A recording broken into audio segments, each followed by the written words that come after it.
Welcome to A Meaningful Marketplace. I'm Sarah Masoni from Oregon State University's Food Innovation Center, where I've helped countless dreamers launch their new food products. It's the science of taking a food delight from the kitchen to mass manufacturing and still keeping its great taste. That's what I do. I've been called the woman with the $1 million palate, although I haven't tried to cash that check yet. Listen in weekly for real-life stories. I'm Sarah Marshall, owner of Marshall's Hot Sauce and author of Preservation Pantry, modern canning from root to top and stem to core. I love inspiring business owners to get started on their journeys, encouraging folks to be part of their local community, and I'm excited to help business owners tell their stories. Join us as we explore the journeys of women entrepreneurs in the food and beverage industry. Hello and welcome to Masoni and Marshall, the Meaningful Marketplace. We are here weekly to discuss the journey of female food entrepreneurs. We're glad you joined us today as we bring you stories of hope and inspiration. This is Sarah Marshall, owner of Marshall's Hot Sauce. And Sarah Masoni of Oregon State University's Food Innovation Center. Hi, Sarah.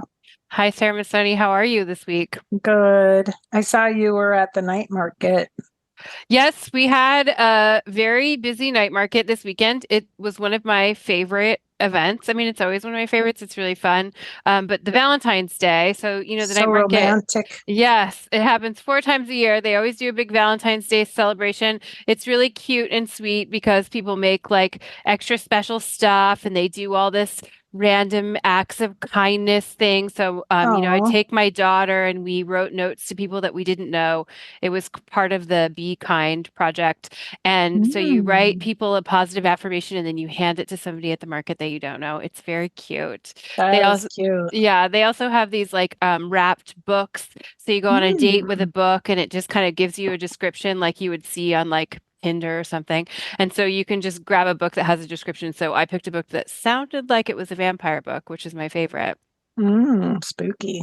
But just like dating online, that is not what tricked you. It tricked me. It was like a political mystery thriller. Oh no! It was like what do you do? Not my style. Do you leave it there then? I put it back on the shelf. I left my book date in the wings. It's okay. Yeah, but we had a great time. It was a busy event. It was so fun. They always do such a great job. If there's vendors out there that are wanting to do this event, it's a very busy event. There's lots of people, lots of exposure to new customers every time. They have an application process. You can fill it out. The next one will probably be in the summer is like usually the next one, which is fun. They bring in all this sand and they put it outside and they make tropical drinks. And yeah, so if you are maybe I'll go and wear a bikini or something. No, I will not. I better get a tan. I'll work on a tan before then. I will wear my best black muumuu as usual. That would be funny. What's been going on at the FIC? You working on anything fun? Oh, actually I mapped out our whole year with our new director, Marcia Walker, on Friday afternoon. And I was like, for real, Sarah? Really? You're going to do that much stuff? And then over the weekend, plans.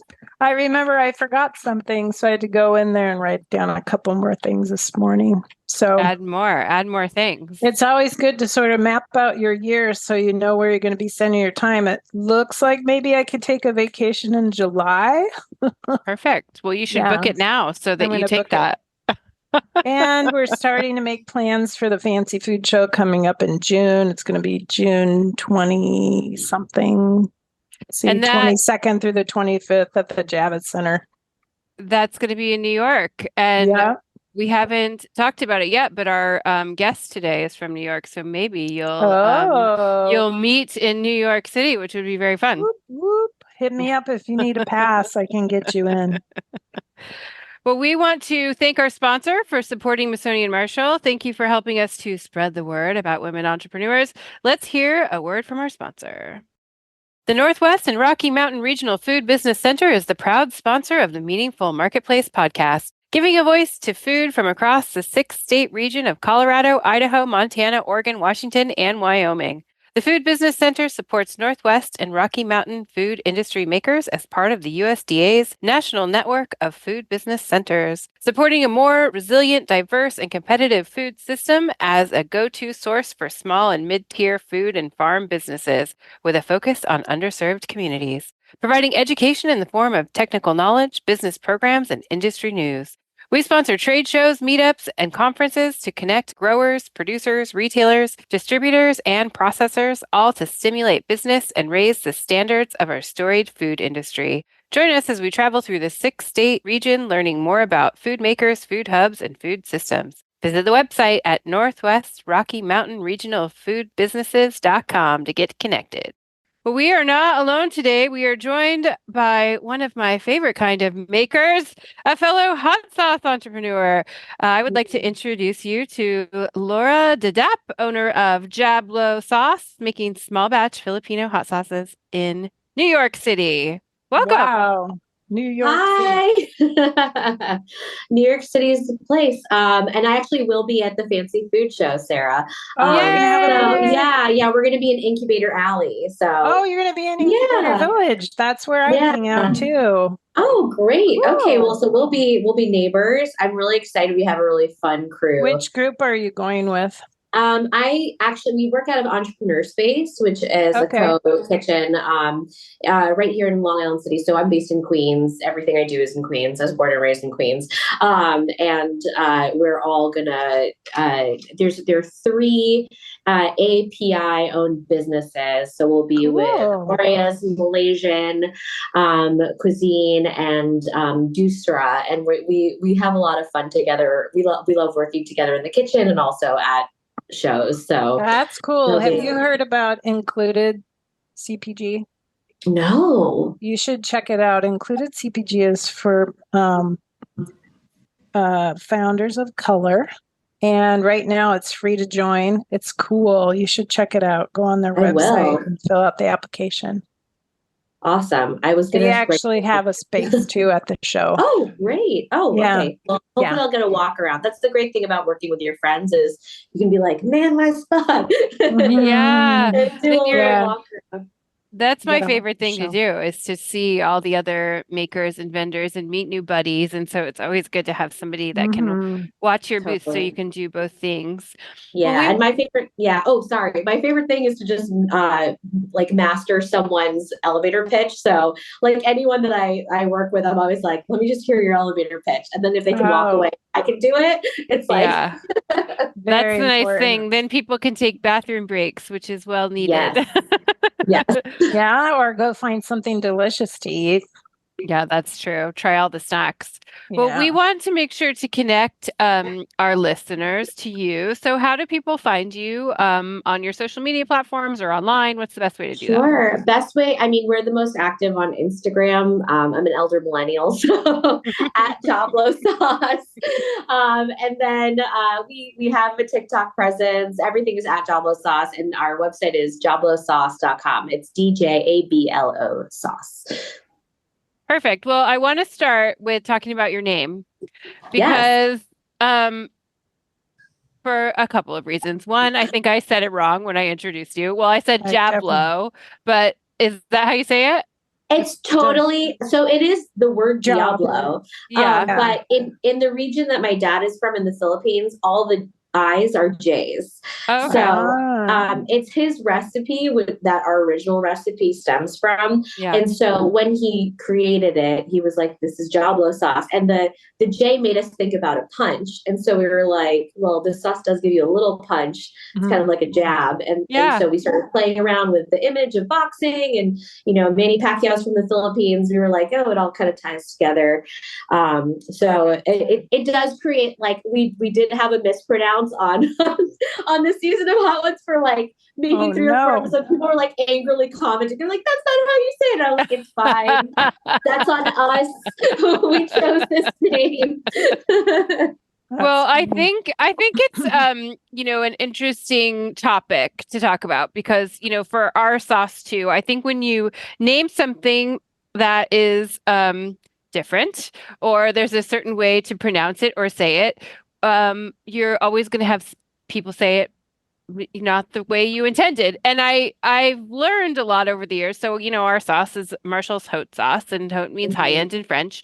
But I've had people say it a million different ways and all different ways. But what I realized right away is that people really don't like to be corrected. So if you tell them, oh, it's actually this, or they say it and then they say, is that right? Then I just kind of go, we are open to interpretation, and I just want you to be happy and enjoy it. And the purpose is Yeah, to just let you know that it's something that I make with love and care, and that's it.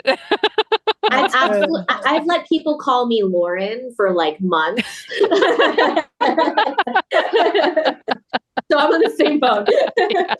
You get it. You feel me. Yeah. Well, So, go ahead, Sarah.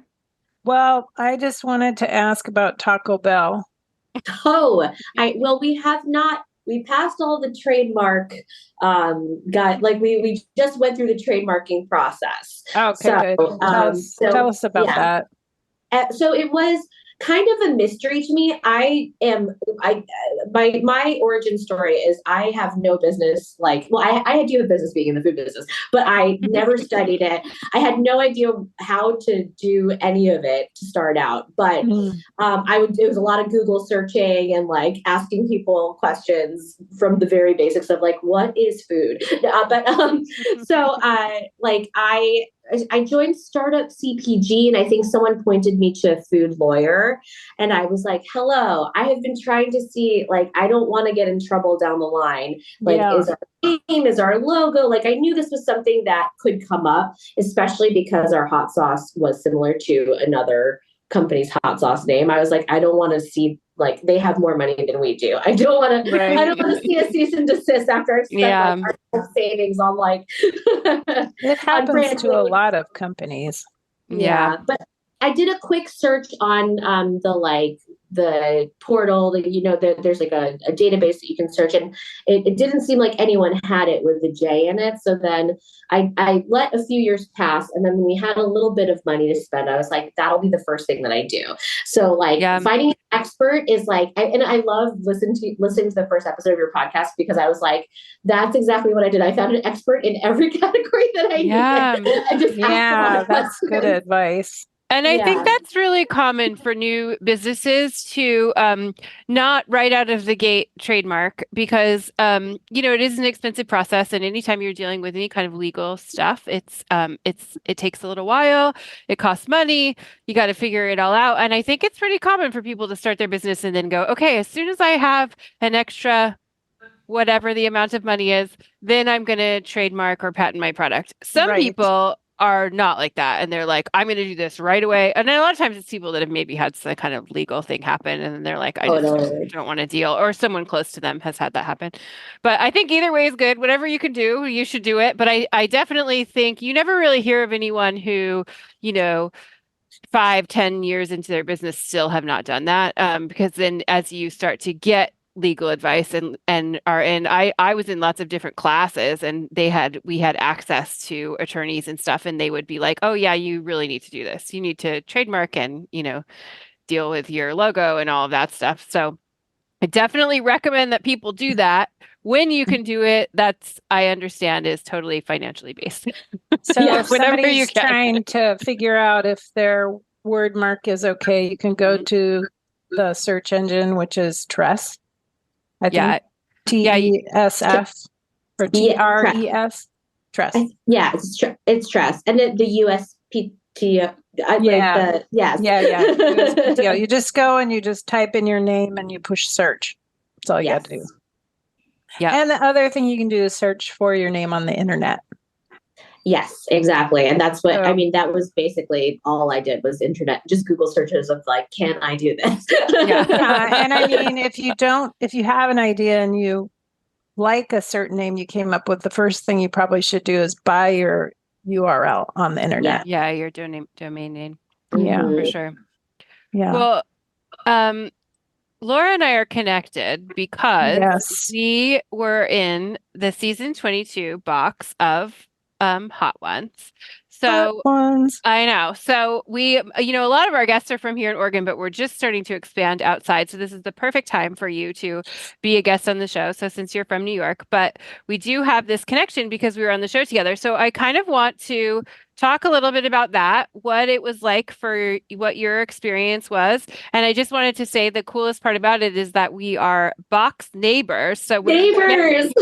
when you get the gift box, there's 10 makers in there, and your sauce is number 5 and mine is number 6. So we are forever neighbors, which is so I cute. love Now, I think Bobby Flay recommended both of your sauces.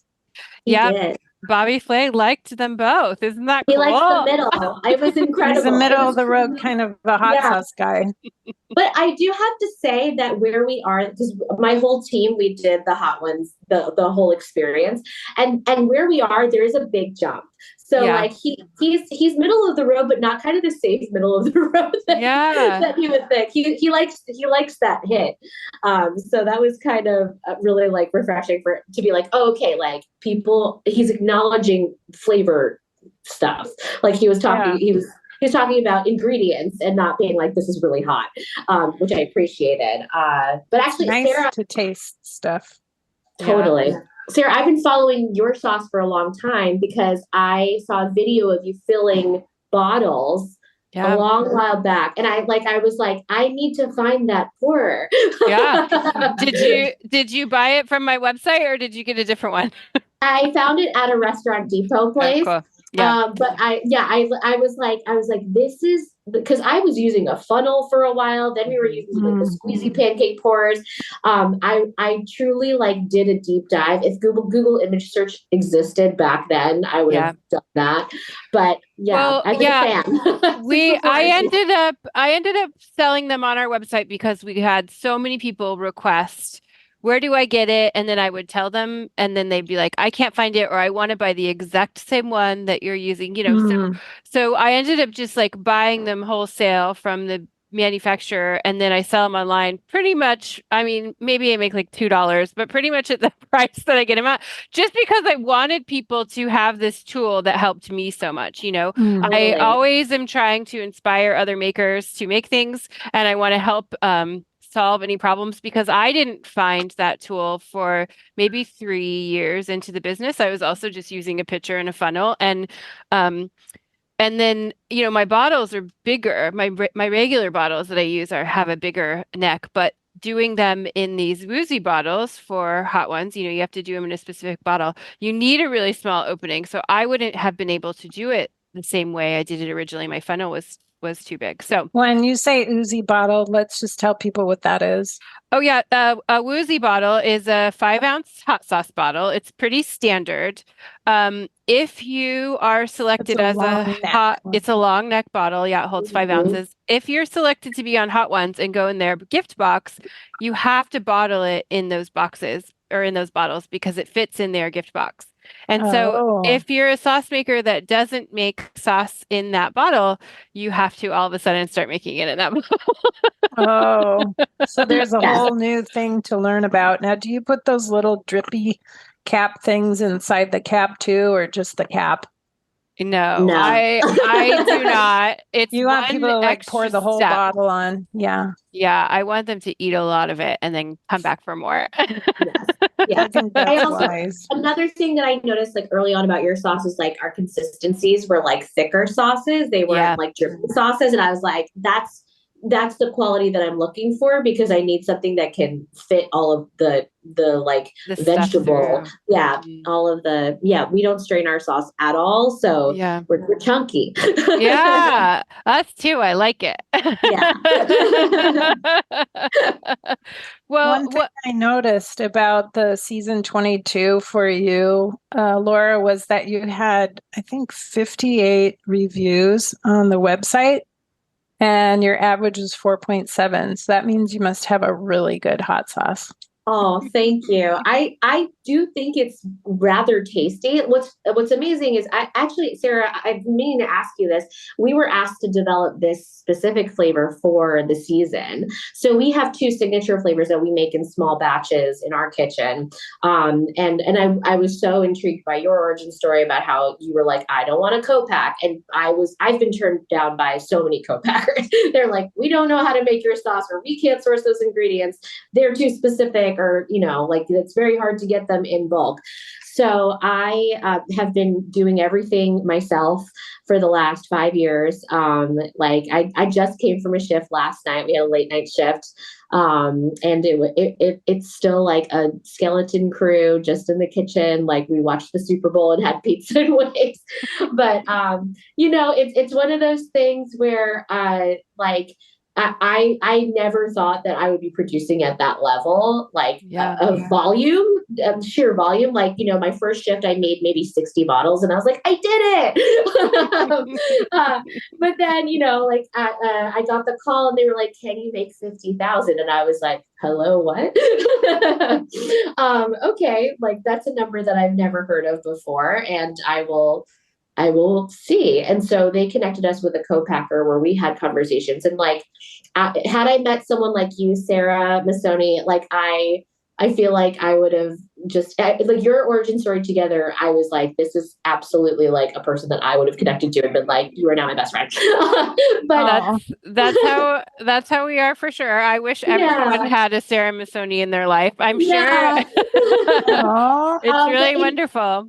yeah, in New York, it's a lot of emailing. You email Cornell, and they're far away, and so you're talking to someone you don't know what they look like or how they like. You don't really have a relationship with them. So when we were doing our schedule process to begin with, like we got the bare bones minimum, but like we didn't know a lot about like how oil would react in like big vats, and Mhm. um, a lot of the ingredients that we had in our small batch recipe like wouldn't work necessarily at that scale. So we developed a recipe and they wanted a certain heat level from us. Mhm. So we developed this third flavor actually like right before we left for a vacation in the Philippines. And we were like, will these flavors be authentic to Filipino cuisine?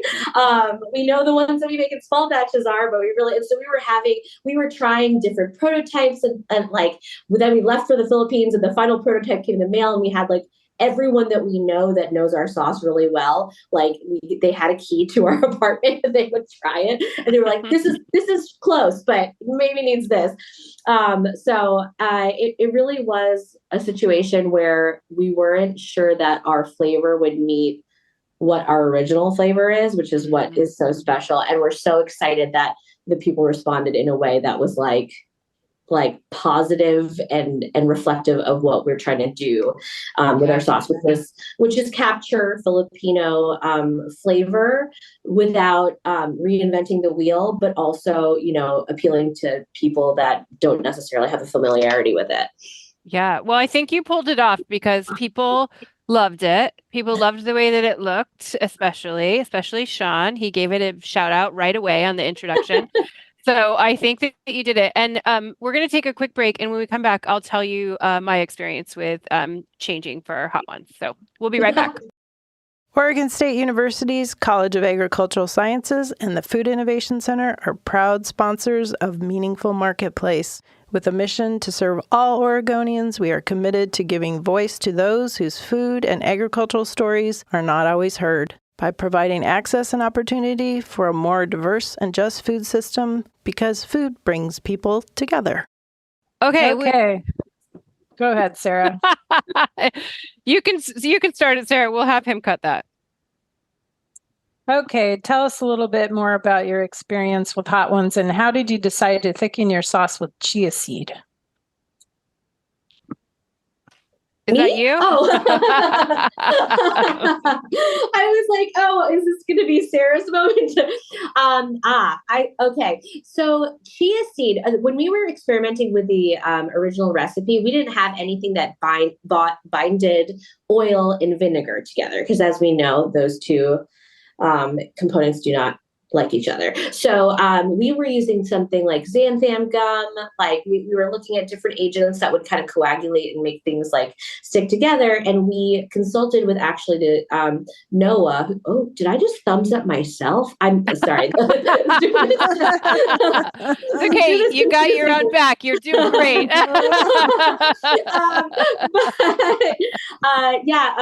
We met with Noah from Heatonist, the hot sauce tasting room, and like the people that are really just behind a lot of the genius of Hot Ones. And Noah really recommended one. We had a different bottle as well, and he was like, I like the different bottle, but like for the vision that you have, why don't you try the woozy bottles and see if you can fit in the woozy bottles and see if you can drip out. Our sauce was thicker at the time, and so he really like pushed us in a direction of like looking like something, but looking like something that's familiar, but tasting like something that is new to people. Because he was like, I've never tasted something like your sauce before. I'd love to sell it in our store. So he really gave us the roadmap to how all the steps that we needed to do to like become a legitimate food business. I guess he was my Sarah. He pointed me in the direction of, getting our scheduled process and getting my lowest certified food certification.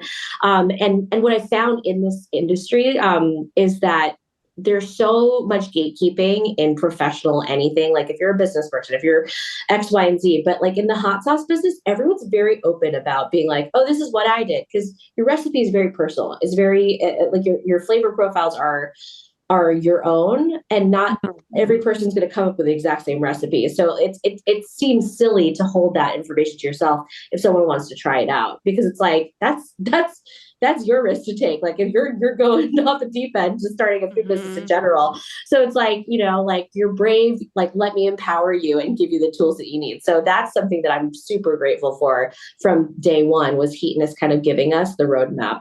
But he really was the one that told us, listen, chia seed is definitely the way to go. We're seeing a turn in what people like in ingredients. And New York is a little bit less like local farmers markets. Like you have a lot of people that are shopping with bigger companies, and it really is looking at me moving and gesturing. Sorry.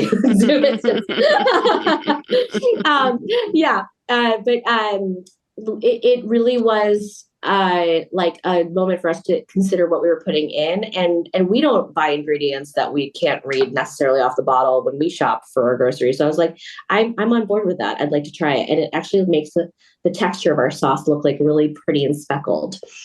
Yeah, it looks really good. I think Noah's wonderful. I've worked with him for a long time. I think I have a little feedback going on here. I Okay. don't hear it on my end. Okay, I think it's just my headphones. Okay, got it. I think it was just my cord was wrapped on something. Anyways, yes, Noah is wonderful. He's great. He really knows hot sauce. He knows how to help makers who need to make this step. So just for listeners out there, because I know we have a lot of sauce makers that listen to the show. How it works with Hot Ones is that the Heatonist curates those sauces. So they come to you, they say, hey, can you do this on a big scale? I had talked to them before about doing the show, and I couldn't. So I do make all my sauces here in my kitchen that's in my home. It's very small. That makes it hard to scale on a very big level. So what I did instead was do one of their anniversary sauces. That was over the pandemic. It actually like saved our business because I had this one big project that I could work on while everything else was canceled. And so that was their year 5 anniversary sauce. And then to do this particular sauce, it was actually a sauce that I already was making, and they really wanted to put it on the show, our Whiskey Smoked Ghost. I had made it for a party where I made maybe 25 bottles for the party, and the process was very complicated. I was trying to show off. It was at a chefy restaurant, and I wanted to like show these cool things that I could do. So I smoked the ghost chilies.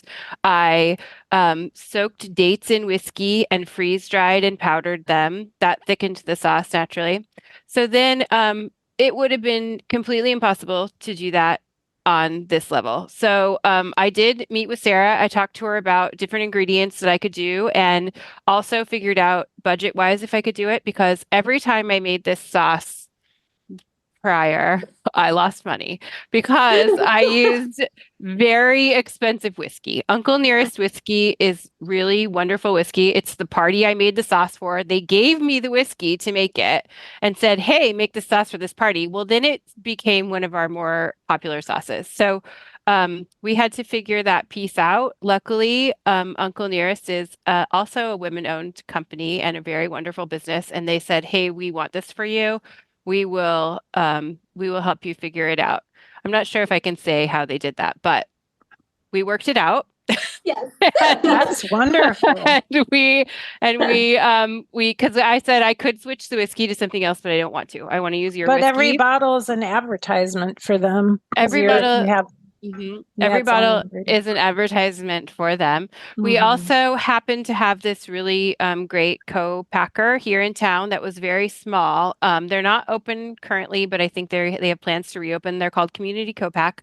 Um, we know them. We've had them as guests on the show. They're wonderful people that have been around the community for a while, having other food businesses. The reason that I knew that this would be okay and could work out was because I could go there and be part of the process. So I do think that hot sauce making is very personal and it becomes like something that represents you. So it's hard to give that up. That being said, I don't know that I would use a co-packer again. Not that I am saying anything bad about Community Co-pack. I just think for me, the part that I love is making the hot sauce.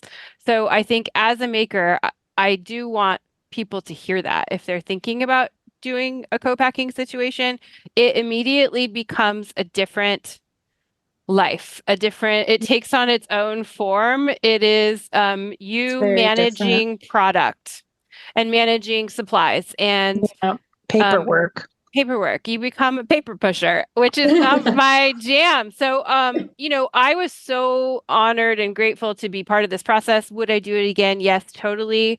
If I had to redo that scenario, but I just learned a lot from it. I learned that it doesn't bring me joy, really. That particular piece.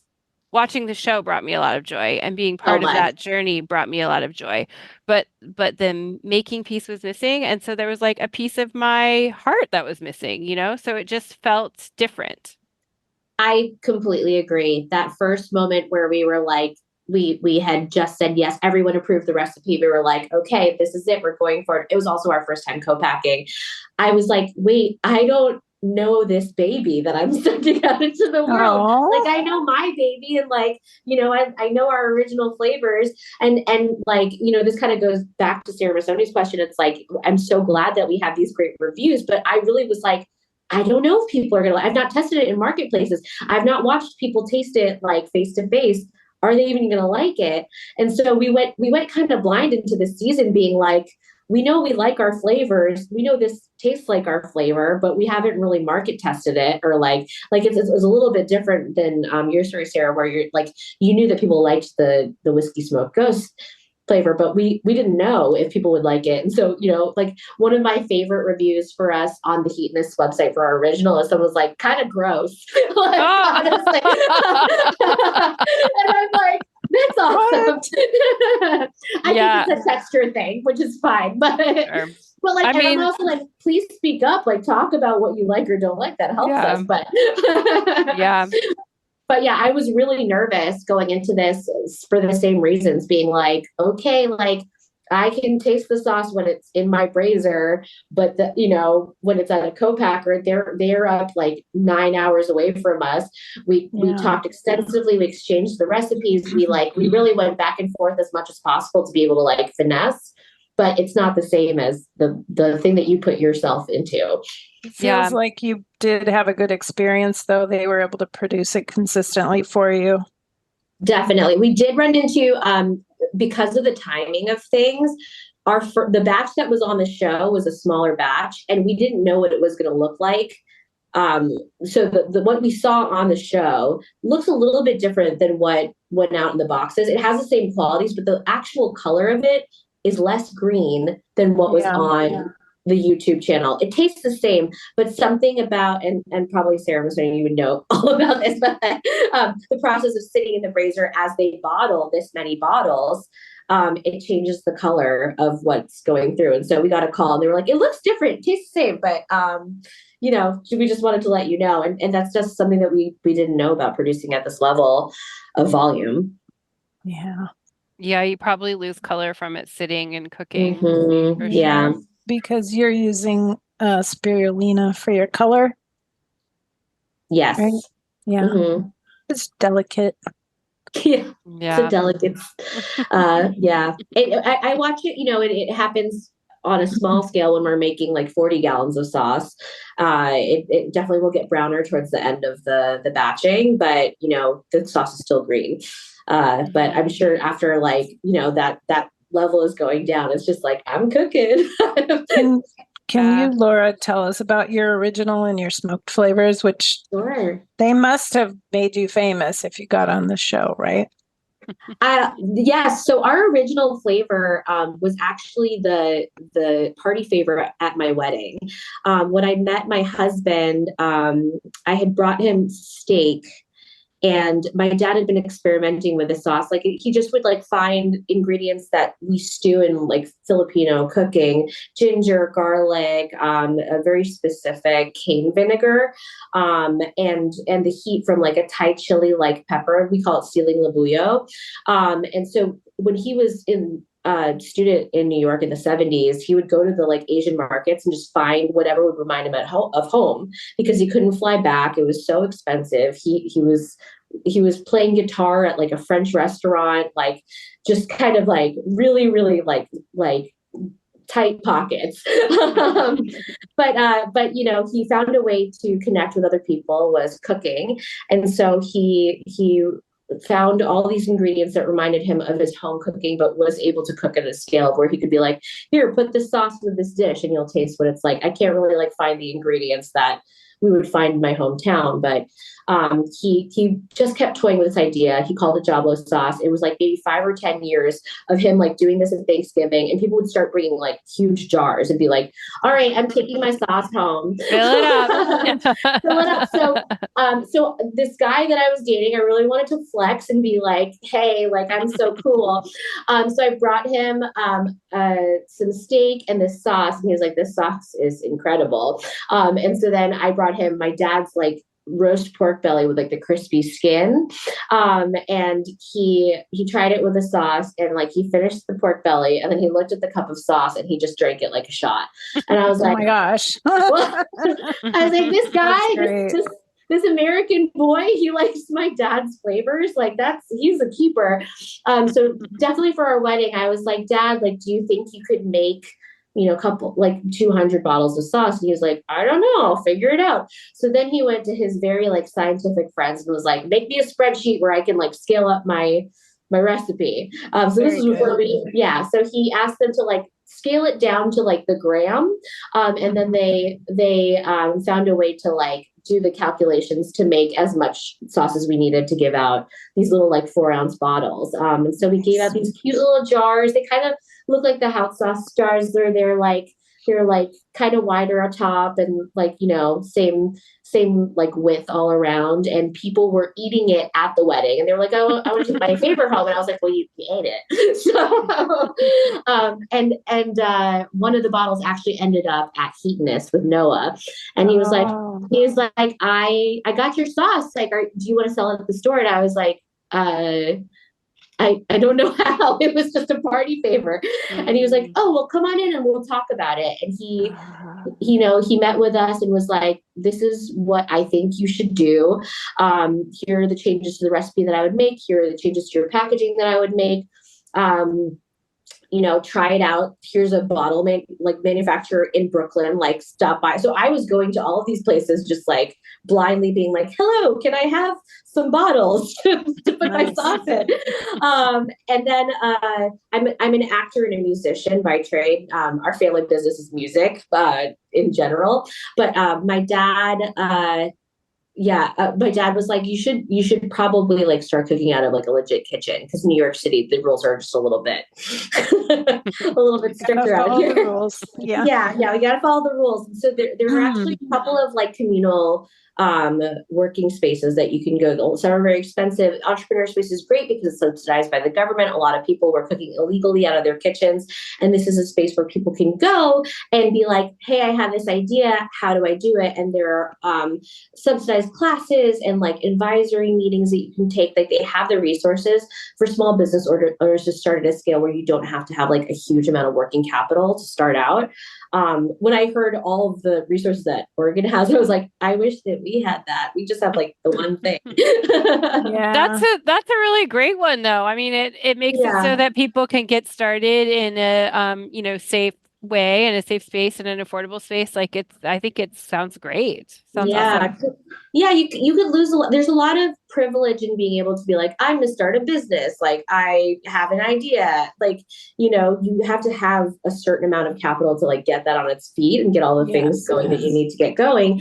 And so it's not really accessible for people that have like a little bit of an American dream. And like, my dad's always been this like idea guy, and he's always like, oh, we should do this. We should do this. And I've always been like, oh, that's not possible. But, with this specific recipe, I was like, let me just think like my dad. Let me just think that like it's totally possible and like just pursue it.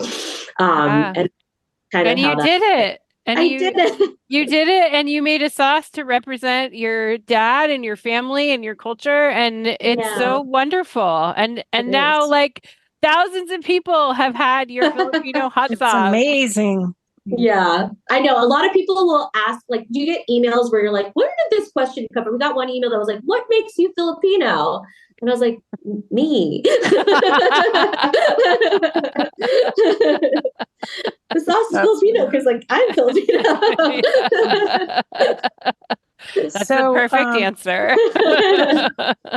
I think it was really great that you just followed your heart. And I think that's a good message for a lot of food entrepreneurs to just listen to themselves and keep moving forward. That's what Yeah. Walt Disney always said. I'm sure, Yeah. if he didn't move forward with his vision, look, we wouldn't have all the wonderful things that have happened from that company. But I think that's a good message for food entrepreneurs, is kind of follow your heart and stay away from people who say you can't do it. Yeah, Yeah, I that was think something so that was too. so refreshing. It was so refreshing about the origin story with the two of you, that Sarah Marshall was like, I really want to do what I want to do. And Sarah Yeah. was like, you can. Yeah. Yeah, that's true. Thanks, Sarah Masoni, for always having my back, even from the You always beginning. Oof. Well, unfortunately, we have to wrap it up. So what I would love is for you to tell people how to get your sauce. How do they get it in this world? All right. Mhm. You can get it directly from us at jablosauce.com. We ship all over the United States. We actually just started distributing in the EU through Heat Supply. So the Netherlands actually just bought their first kind of shipment from us, and that was very exciting and a development. You can get it from Heatonist, and we are in a couple of shops locally in New York if you're around here. We have them listed on our website, so just follow us. We're working on getting that West Coast presence. I don't really like I said, I've truly just kind of done this on the fly. Like, I have now a person where I'm like, how do I do logistics? And we now know how to ship pallets. So that's something that we just Yes. discovered. So if you are on the West Coast and you would like to sell our sauce, please find me, Laura, Laura at jablosauce.com. I would love to chat with you because I know how to ship. Perfect. I always talk about I learned how to wrap pallets from watching YouTube videos. So Yes, the internet is an Good. amazing place. Mhm. So Yep. I learned how to wrap pallets from my husband, who used to Yeah. wrap thousands of pallets. He's a pro. He's an Yeah. expert. wow.